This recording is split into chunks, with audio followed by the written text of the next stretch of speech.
Mummy कुठे आहेस तू? मला माफ कर मम्मी, तुझ्या विरुद्ध लग्न केलं मी.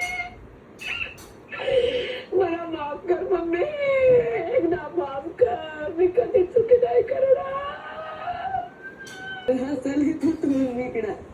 ते बरोबर नाही वाटत रे, पण आय लव्ह यू.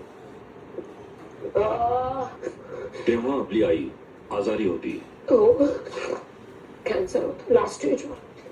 तरी देखील काम, कर्तव्य याला आपण पुढे ठेवलं आणि प्रेक्षकांचं मनोरंजन केलं. अनेक लोक आपल्याला ओळखायला चुकतात. मजा मस्ती करणारी राखी, वाद घालणारी राखी, याच्या मागे एक मुलगी आहे जिने आपल्या परिवारासाठी खस्ता खाल्ल्या. राखी बाकीच्यांचं माहित नाही, पण आपण जे आपल्या परिवारासाठी केलंय त्यासाठी बिग बॉसने आपला अभिमान आहे.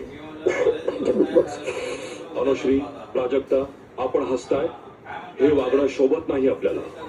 मी सांगते तिला आज जायला. मला कोणतंही स्पष्टीकरण नकोय. समोर एक व्यक्ती रडते आणि तिला प्रचंड त्रास होतोय. थोडी माणुसकी दाखवा, सहानुभूती ठेवा.